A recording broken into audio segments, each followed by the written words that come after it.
In this video, we are going to talk about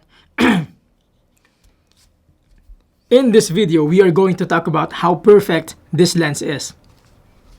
The Sigma 85mm f1.4 DGDN art lens. Well, is it?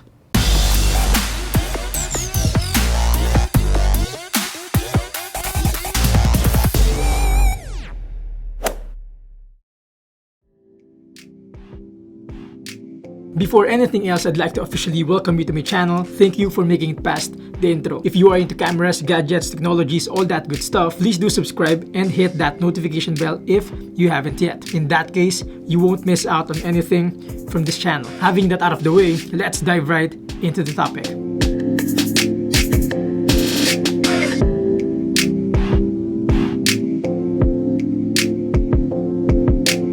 For the build and form factor, same with the Sigma 35mm that we reviewed a couple of weeks ago, the Sigma 85mm is definitely built to last, like for real. And since this is the redefined version already, expect it to be smaller and lighter than the old 85mm art lens. I just don't have the old version here, so let me tabulate the differences of the two in terms of form factor. The old version has a filter size diameter of 86mm, while the new version has a filter size diameter of 77mm.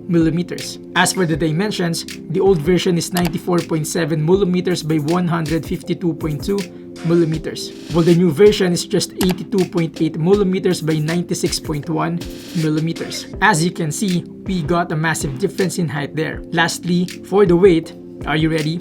The old version has a solid weight of 1,210 grams, while the new version has only 625 grams. How's that? The reason why I took my time to discuss those numbers is because the form factor of the new Sigma 85mm is one, if not the biggest improvement from the old Sigma 85mm. Thus, if you're wondering if this could be like an everyday lens, as far as the size and the weight is concerned, absolutely yes. As for the performance of this lens, this is an art lens, so expect no less in regards to its performance. Believe me, I was blown away at how sharp the images are out of this lens. Since the day I got this up to this very moment, I got like zero complaints about the image sharpness of this 85mm. Also, since it is an f1.4 lens, for both photography and videography, I don't need to be afraid shooting in low light situations. Like, it totally delivers. In addition, combining that f1.4 aperture and the compression the 85mm focal length offers, the bokeh or the background separation you'd get out of this lens is unbelievable. Like, if you don't have a decent backdrop or something, with this lens, you can completely blur out everything except for the subject. It is that good. Besides the compression, what I also like about the 85mm focal length is that you can maintain quite a distance from the subject and still get that tight, sweet, nice framing. You get what I mean? One final thing before we go to the samples, the Sigma 85mm doesn't have a good autofocusing system because it has a great autofocusing system for both photography and videography. It has the eye and face tracking, which is very useful in many situations. I love that even in low light places, I hardly experience focus breathing and pulsing. How amazing is that? Now that you know how perfect this lens is on paper, let me show you real-life samples to prove that. But before that, again, if you aren't a subscriber yet, please do subscribe now. That would be a big help to this channel towards creating more contents like this. Going back, here are the sample photos shot using the 85mm f1.4 DGDN art lens. Enjoy!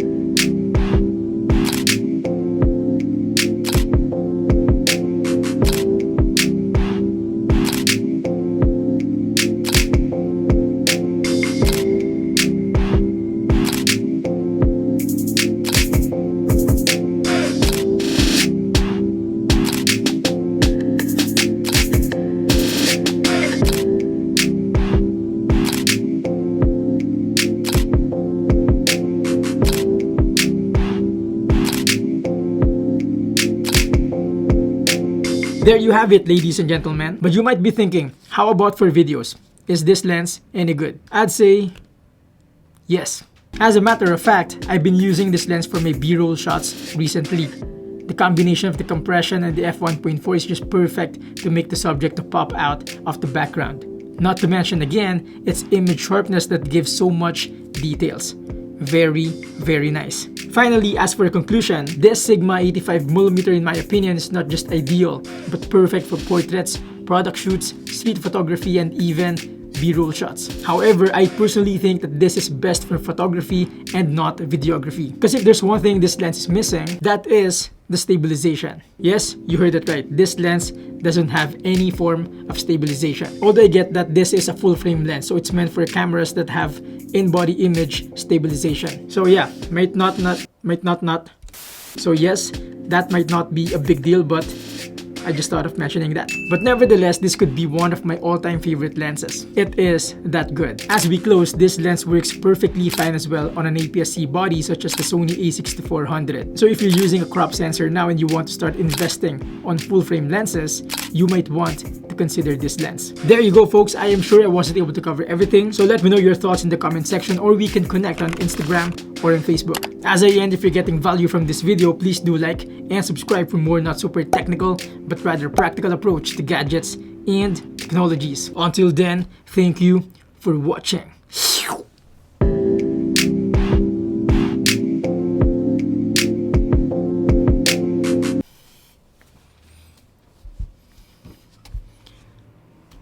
In this video, and since this is the smaller, and since the form factor of the new Sigma 85mm is definitely the form factor of the new Sigma 85mm is one, if not the biggest if not the biggest, is one if not. As far as the size and the weight is concerned,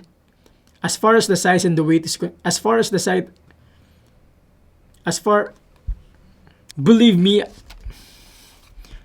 me, I was blown away at how sharp. Now that you have a better understanding on,